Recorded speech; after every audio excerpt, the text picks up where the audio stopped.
Hi, എൻട്രിയുടെ പുതിയ ഒരു വീഡിയോയിലേക്ക് സ്വാഗതം. ഇപ്പോൾ പുതിയതായിട്ട് നമ്മുടെ UGC നെറ്റിൻ്റെ പരീക്ഷ ജൂൺ എക്സാമിൻ്റെ ഡീറ്റെയിൽസ് വന്നിരിക്കുകയാണ്.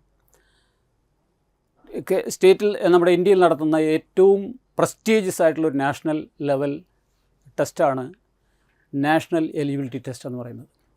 ഈ ടെസ്റ്റിന് എന്തെല്ലാം പുതിയ അഡ്വർടൈസ്മെൻറ്റ് അനുസരിച്ച് എന്തെല്ലാം കാര്യങ്ങളാണ് പുതുതായിട്ട് വന്നിരിക്കുന്നതെന്നും എൻട്രി നടത്തുന്ന ഈ കോച്ചിങ്ങിൻ്റെ ചില വിശദവിവരങ്ങളുമാണ് ഞാനിവിടെ പറയുന്നത്. ആദ്യമായി പറയുന്നു, ഈ കോഴ്സ് എന്ന് പറയുന്നത് ഒരു 40 ദിവസത്തെ ഹൈലി ഡിസൈൻഡ് ആയിട്ടുള്ളൊരു കോഴ്സാണ് നമ്മൾ നടത്താൻ ഉദ്ദേശിക്കുന്നത്. ഇത് വളരെ ഇൻറ്റൻസീവായിട്ടുള്ളൊരു പ്രോഗ്രാമാണ്. ഇതിലൂടെ നിങ്ങൾക്ക് ഉന്നത വിജയം തീർച്ചയായും കരസ്ഥമാക്കാം എന്നുള്ള രീതിയിലാണ് ഈ കോഴ്സ് തയ്യാറാക്കിയിരിക്കുന്നത്. നമുക്ക് വ്യക്തമായ സക്സസ് സ്ട്രാറ്റജീസ്, ഈ പരീക്ഷ വിജയിക്കുന്നതിന് വേണ്ടിയിട്ടുള്ള സക്സസ് സ്ട്രാറ്റജീസ് നമുക്കുണ്ടായിരിക്കും. അതുപോലെ തന്നെ റെഗുലറായിട്ടുള്ള വീക്ക്ലി 5 ലൈവ് ഇൻട്രാക്റ്റീവ് സെഷൻസ് ഉണ്ടായിരിക്കും. അതുപോലെ തന്നെ ഇവിടെ നമുക്ക് ക്ലാസ് എടുക്കുന്നത് എക്സ്പേർട്ടായിട്ടുള്ള ടീച്ചിങ് ഫാക്കൽറ്റി ഉണ്ടായിരിക്കും. അതിൽ ദീർഘകാലമായിട്ട് ഈ രംഗത്ത് UGC നെറ്റ് പരീക്ഷ വിജയിച്ചവരും ഹൈലി ക്വാളിഫൈഡ് ആയിട്ടുള്ള rank holders, professors, retired professors അങ്ങനെയുള്ളവരാണ് ഈ ക്ലാസ് കൈകാര്യം ചെയ്യുന്നത്. ഏറ്റവും മികച്ച ഫാക്കൽറ്റി നിങ്ങൾക്ക് പഠിക്കുന്നതിനാവശ്യമായിട്ടുള്ള എല്ലാ സപ്പോർട്ടും നമ്മുടെ ഈ ഇൻസ്റ്റിറ്റ്യൂട്ടിൽ നിന്ന് ലഭ്യമാണ്. കൃത്യമായ മോക്ക് പരീക്ഷകൾ, മോക്ക് ടെസ്റ്റുകൾ ഇതോടനുബന്ധിച്ച് തന്നെ നിങ്ങൾക്ക് ലഭ്യമാക്കുന്നതാണ്. Mock test, mock exams. നിങ്ങൾക്ക് നൽകുന്ന നോട്ട്സ്, ഇതോടൊപ്പം നൽകുന്ന നോട്ട്സ് എന്ന് പറയുന്നത് വളരെ വെൽ സ്ട്രക്ചേർഡ് ആയിട്ടുള്ള സ്റ്റാൻഡേർഡ് ആയിട്ടുള്ള നോട്ട്സ് നിങ്ങൾക്ക് ഇതിൽ നിന്ന് ലഭിക്കുന്നതായിരിക്കും. പഠന സഹായിയായിട്ട് എളുപ്പത്തിലെ കാര്യങ്ങൾ മനസ്സിലാക്കാൻ രീതിയിലുള്ള വെൽ എക്സ്പ്ലെയിൻഡ് ആയിട്ടുള്ള സ്റ്റാൻഡേർഡ് നോട്ട്സ് ഈ UGC നെറ്റ് പരീക്ഷയ്ക്ക് വേണ്ടിയിട്ട് നിങ്ങൾക്ക് ലഭിക്കുന്നതായിരിക്കും. അതേപോലെ തന്നെ ഈ ടെസ്റ്റിൽ നിങ്ങൾക്ക് ആവശ്യമായ വിജയം കൈവരിക്കുന്നതിന് വേണ്ടിയിട്ട് കൃത്യമായ മെൻറ്റർഷിപ്പ് എക്സ്പേർട്ടുകൾ നടത്തുന്നതായിരിക്കും. അതുപോലെ മുൻ വർഷങ്ങളിൽ UGC ടെസ്റ്റിനെ സംബന്ധിച്ചിടത്തോളം ഏറ്റവും പ്രധാനപ്പെട്ട ഒരു കാര്യം എന്ന് പറയുന്നത്, നമ്മുടെ ഈ പരീക്ഷ ജയിക്കാനായിട്ട് സിലബസ് മാത്രമല്ല, സിലബസ് ഈസ് ഗിവൺ 10 മോഡ്യൂളായിട്ട് ഒരു ജനറൽ പേപ്പറും അതുപോലെ തന്നെ 10 മോഡ്യൂൾ ഉൾപ്പെടുന്ന ഒരു സബ്ജക്റ്റ് പേപ്പറും നിങ്ങൾക്ക് ഉണ്ടായിരിക്കും. 83 ഈ പരീക്ഷ നടക്കുന്നത്. ഈ 83 ഈ ജനറൽ പേപ്പറും എന്ന് പറയുന്നത് അവർക്കെല്ലാവർക്കുമുള്ള ഒരു ജനറൽ പേപ്പറുണ്ട്. ആ പേപ്പർ 100 മാർക്കിനായിരിക്കും, 50 ക്വസ്റ്റ്യൻസ്. രണ്ടാമത്തേതെന്ന് പറയുന്നത് സബ്ജക്റ്റ് പേപ്പർ, 100 ചോദ്യങ്ങൾ, 2 മാർക്ക് വെച്ച് 200 മാർക്ക്. ഇതാണ് ഈ ടെസ്റ്റിൻ്റെ ഒരു പ്രത്യേകത എന്ന് പറയുന്നത്. ഈ ടെസ്റ്റിൽ എപ്പോഴും വിജയം എന്ന് പറയുന്നത് സിലബസിനെ മാത്രം അടിസ്ഥാനമാക്കിയിട്ടുള്ളതല്ല. പഴയ ചോദ്യങ്ങൾ റിപ്പീറ്റ് ചെയ്തു വരുന്ന സംഗതി നിങ്ങൾക്കൊരിക്കലും പ്രതീക്ഷിക്കാൻ പറ്റില്ല.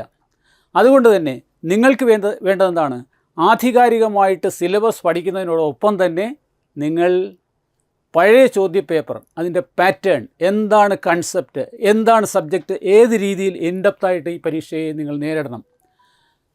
അതുപോലെ തന്നെ ഇതിൽ റിസർച്ച് ആൻഡ് ടീച്ചിങ് ആപ്റ്റിറ്റ്യൂഡ് എന്ന് പറയുന്നതാണ് ഫസ്റ്റ് പേപ്പർ എന്ന് പറയുന്നത്. അതിൽ റിസർച്ചിനെ കുറിച്ച് കാര്യങ്ങൾ, ടീച്ചിങ്ങിനെ കുറിച്ച് പ്രധാനമായിട്ടും, ഇത് രണ്ടുമാണല്ലോ നമ്മുടെ ഈ പരീക്ഷയിൽ എക്സ്പേർട്ടായിട്ട് മാറാനുള്ള റിസർച്ചേഴ്സും അതുപോലെ തന്നെ ഭാവിയിൽ അധ്യാപകരുമായി ആകുന്നതിന് വേണ്ടിയിട്ടുള്ള ഒരു ടെസ്റ്റാണ്. അതുകൊണ്ട് തന്നെ റിസർച്ച് ആൻഡ് ടീച്ചിങ് ആപ്റ്റിറ്റ്യൂഡിനെ കുറിച്ച് വ്യക്തമായ ധാരണ ഉണ്ടായിരിക്കണം.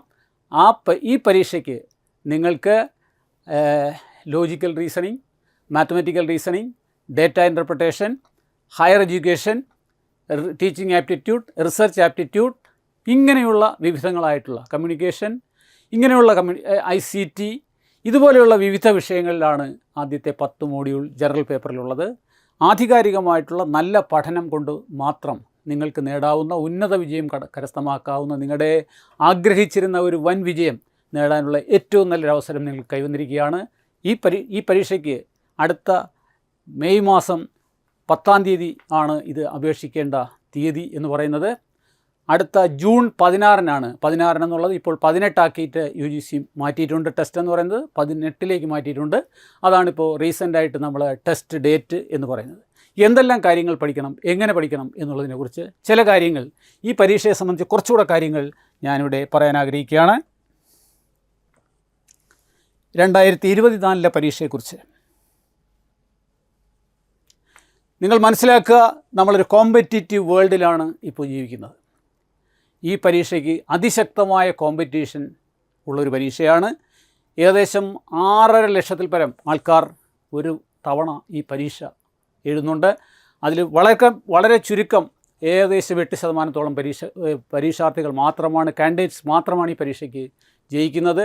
വിജയ ശതമാനം അങ്ങനെ നിൽക്കുമ്പോൾ നിങ്ങളുടെ മികച്ച പഠനം നിങ്ങളിൽ നിന്ന് ഏറ്റവും എക്സ്പേർട്ടായിട്ടുള്ള, ഹാർഡ് വർക്കിംഗ് ആയിട്ടുള്ള, സിൻസിയർ ആയിട്ടുള്ള ഒരു അപ്രോച്ച് കൊണ്ട് മാത്രം നിങ്ങൾക്ക് ഈ പരീക്ഷയെ ഈസി ആയിട്ട് വിജയിക്കാൻ പറ്റും എന്നുള്ളതാണ് നമ്മൾ അധ്യാപകർ എന്നുള്ള രീതിയിൽ, ഇത് പഠിപ്പിച്ച് വർഷങ്ങളായിട്ടുള്ള അധ്യാപകർ എന്നുള്ള രീതിയിൽ നമുക്ക് പറയാനായിട്ട് കാണുന്നത്.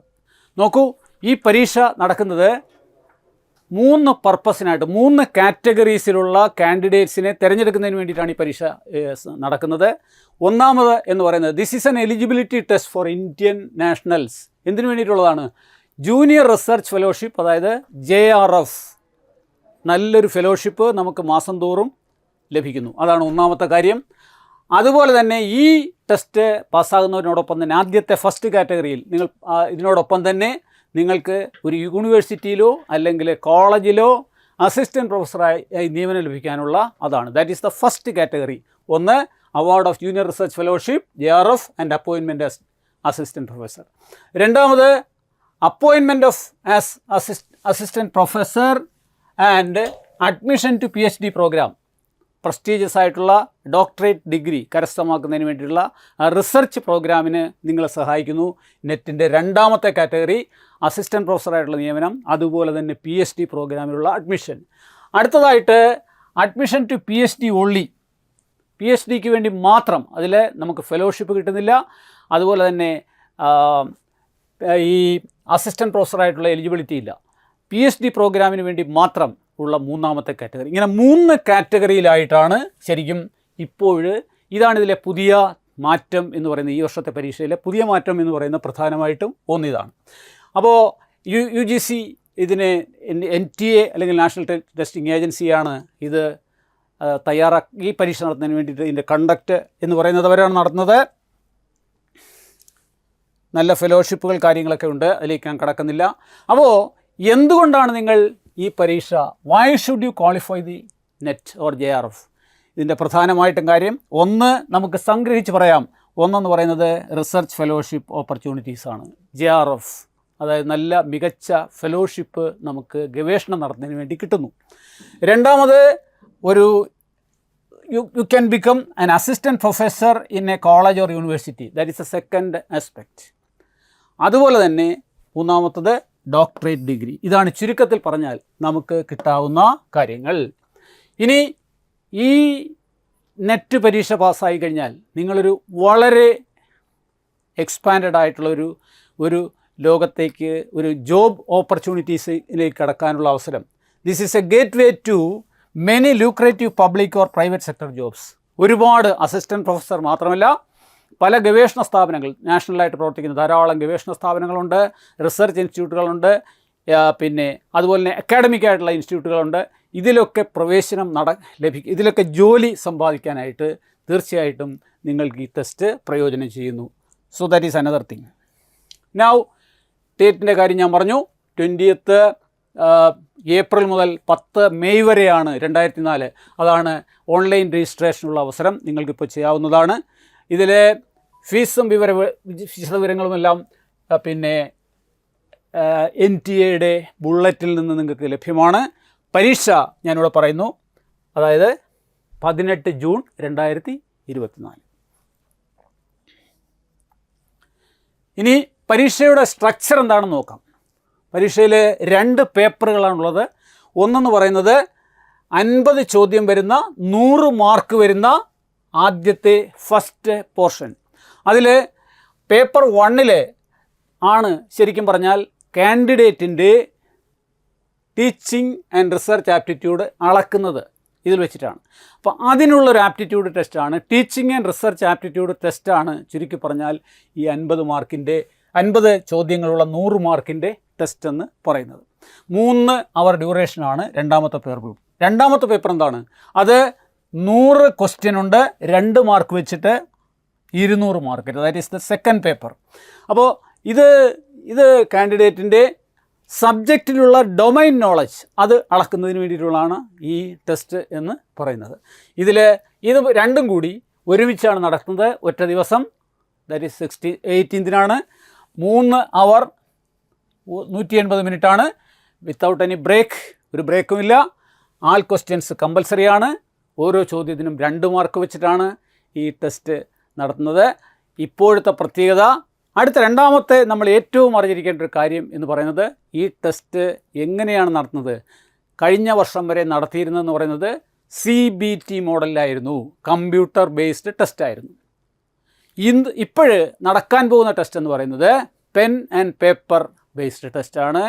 That is OMR sheet, OMR ടെസ്റ്റാണ് നടന്നത്, ഒപ്റ്റിക്കൽ മാർക്ക് റീഡർ. അതാണ് ടെസ്റ്റിൻ്റെ രീതി എന്ന് പറയുന്നത്. അതിനനുസരിച്ചുള്ള മികച്ച പ്രിപ്പറേഷനാണ് നമ്മൾ, ആ രീതിയിലാണിത് ടെസ്റ്റ് കണ്ടക്ട് ചെയ്യുന്നത്.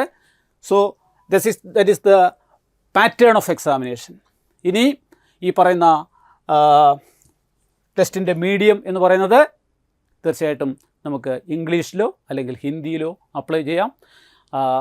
അതുപോലെ തന്നെ സബ്ജക്റ്റ് ലാംഗ്വേജ് എടുക്കുന്നവർക്ക് ലാംഗ്വേജ് സബ്ജക്റ്റ് വിഷയമായിട്ടും എടുക്കാവുന്നതാണ്. നൗ അടുത്തത് നോക്കൂ, 3 കാറ്റഗറി ഞാൻ പറഞ്ഞു, JRF അതുപോലെ തന്നെ അസിസ്റ്റൻറ്റ് പ്രൊഫസർ. ഈ ഫസ്റ്റ് കാറ്റഗറിയിൽ ക്വാളിഫൈ ചെയ്യുന്നത്, അതിനായിരിക്കും ടോപ്പ് റാങ്ക് വരിക. അവർക്കാണ് JRFനും അതുപോലെ തന്നെ അസിസ്റ്റൻറ്റ് പ്രൊഫസറും PhD അഡ്മിഷനും ഇവർക്ക് യോഗ്യത, ഇതിനെല്ലാത്തിനും യോഗ്യത എലിജിബിളാണ്. They are eligible for JRF, assistant professor and PhD admission. Category 2 appointment as assistant professor and admission to PhDക്ക് അഡ്മിഷനും അസിസ്റ്റൻറ്റ് പ്രൊഫസറായിട്ടും. അങ്ങനെയുള്ളവർക്ക് JRF കിട്ടില്ല, ഫെലോഷിപ്പ് കിട്ടില്ല. എന്നാൽ അവർ അസിസ്റ്റൻറ്റ് പ്രൊഫസറായിട്ട് എലിജിബിലിറ്റി ഉണ്ട്, അതുപോലെ തന്നെ PhD അഡ്മിഷനുള്ള എലിജിബിലിറ്റിയും അവർക്കുണ്ടായിരിക്കും. മൂന്നാമത്തെ കാറ്റഗറിയിൽ admission to PhD only, PhD പ്രോഗ്രാമിന് മാത്രമേ ആ ടെസ്റ്റ് ക്വാളിഫൈ ചെയ്യുന്നവർക്ക് ഇതിന് എലിജിബിലിറ്റി ഉണ്ടാവൂ.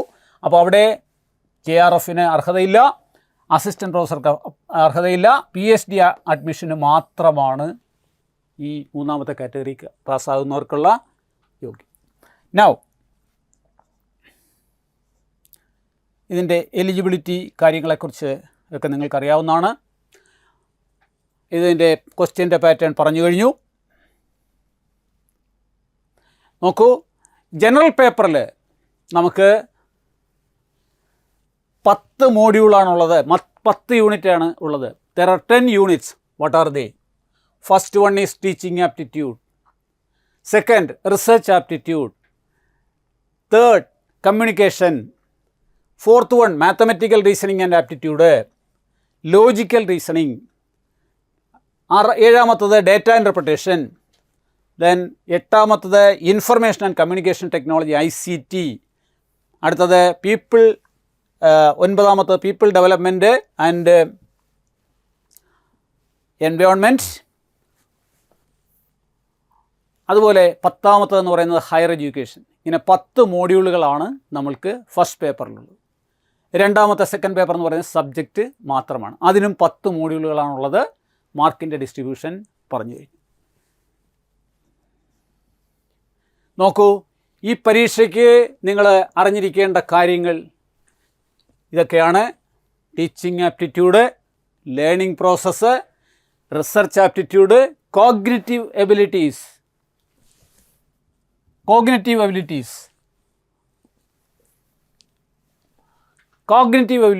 അതായത് നമ്മുടെ വൈജ്ഞാനിക മേഖല എത്രത്തോളം വിപുലീകൃതമാക്കാം, അതുള്ളവർക്ക് മാത്രമേ അത്തരം ആപ്റ്റിറ്റ്യൂഡുകൾ ഉണ്ടായിരിക്കണം. അത് നമ്മുടെ അളക്കുന്ന ഒരു ടെസ്റ്റാണിത്. കോംപ്രിഹെൻഷൻ, അതിനുള്ള നോളജ്, നമുക്ക് ഒരു പാസേജ് ഒക്കെ കിട്ടിക്കഴിഞ്ഞാൽ അതിൽ നിന്ന് എങ്ങനെ നമുക്ക് അതിൽ നിന്നുള്ള ചോദ്യങ്ങൾ വന്നു കഴിഞ്ഞാൽ എങ്ങനെ നമുക്ക് ആൻസർ ചെയ്യാം. അനാലിസിസ് ഉണ്ട്, വിവിധ സ്റ്റാറ്റിസ്റ്റിക്കൽ മെത്തേഡുകൾക്ക് ഉപയോഗിച്ച് റിസർച്ചിൽ നമ്മൾ ചെയ്യുന്ന കാര്യങ്ങൾ എങ്ങനെ അനാലിസിസ് നടത്താം, എങ്ങനെ ഇവാലുവേറ്റ് ചെയ്യാം, അതുപോലെ തന്നെ ആർഗ്യുമെൻറ്റ്സ് അതിനെ നമുക്ക് എങ്ങനെ നമുക്ക് അതിൽ നിന്നുള്ള ഇൻഫറൻസ് ഉണ്ടാക്കാം, അതുപോലെ തന്നെ ഡിഡക്റ്റീവ് ആൻഡ് ഇൻഡക്റ്റീവ് റീസണിങ് എന്ന് പറയുമ്പോഴത്തേക്ക് ജനറലൈസ്ഡ് ആയിട്ടുള്ള ഒരു പാറ്റേണിൽ നിന്ന് സ്പെഷ്യലൈസ്ഡ് പാറ്റേണിലേക്ക് പോകുന്ന ഒരു രീതി, കൺക്ലൂഷനിൽ എത്തിച്ചേരുന്ന രീതി, തിരിച്ചുള്ള രീതി, ഈ രണ്ട് അപ്രോച്ചുകളും നമ്മൾ റിസർച്ചിൽ സാധാരണ അവലംബിക്കുന്ന കാര്യമാണ്. അതാണ് ഈ റീസണിങ്. അതുപോലെ ഹയർ എഡ്യൂക്കേഷനെക്കുറിച്ച് നാഷണൽ എഡ്യൂക്കേഷൻ പോളിസി അടക്കമുള്ള വിവിധ കാര്യങ്ങൾ അതിനെക്കുറിച്ച് നമ്മളിതിൽ ചർച്ച ചെയ്യുന്നു. എൻവയോൺമെൻറ്റ്, ഇന്ന് എൻവയോൺമെൻറ്റിൻ്റെ ഒരു ഇമ്പോർട്ടൻ്റ് ആയിട്ട് എല്ലാ തലങ്ങളിലും പഠിക്കേണ്ട ഒരു അവസരം ഉണ്ട്. അതിൽ തീർച്ചയായിട്ടും നമ്മൾ അറിഞ്ഞിരിക്കണം നാച്ചുറൽ റിസോഴ്സസ് എന്താണ്, ഇത്തരം കാര്യങ്ങളെക്കുറിച്ച് ഈ കാര്യങ്ങളെല്ലാം വ്യക്തമായിട്ട് ഈ ടോപ്പിക്കുമായിട്ട് ബന്ധപ്പെട്ട് നമ്മൾ ജനറലായിട്ട് അറിഞ്ഞിരിക്കണം. അപ്പോൾ നിങ്ങൾ നോക്കൂ, നിങ്ങളുടെ ഒരു ടണൽ എന്ന് പറയുന്നത് അതിൽ നിന്ന് നമുക്കൊരു വെളിച്ചം കാണുന്ന ഒരു മാർഗ്ഗത്തിലേക്ക് നമുക്ക് എത്തിച്ചേരാം, ലൈറ്റിലേക്ക് എത്തിച്ചേരാം. അതിൻ്റെ ആ ഒരു ഫൈറ്റിൻ്റെ അവസാനമായിരിക്കും തീർച്ചയായിട്ടും വിക്ടറി എന്ന് പറയുന്നത്. ട്രൈ ചെയ്തുകൊണ്ടിരിക്കുക, നമുക്ക് വിജയത്തിലേക്ക് എത്തിച്ചേരാം. അതാകട്ടെ നമ്മുടെ എൻട്രിയോടൊപ്പം നിങ്ങൾ നിലകൊണ്ടാൽ ശക്തമായ സപ്പോർട്ട് നമ്മളിൽ നിന്ന് ലഭിക്കുന്നതായിരിക്കും. എല്ലാ രീതിയിലുള്ള വിജയവും നിങ്ങൾക്ക് ആശംസിക്കുന്നു. നന്ദി.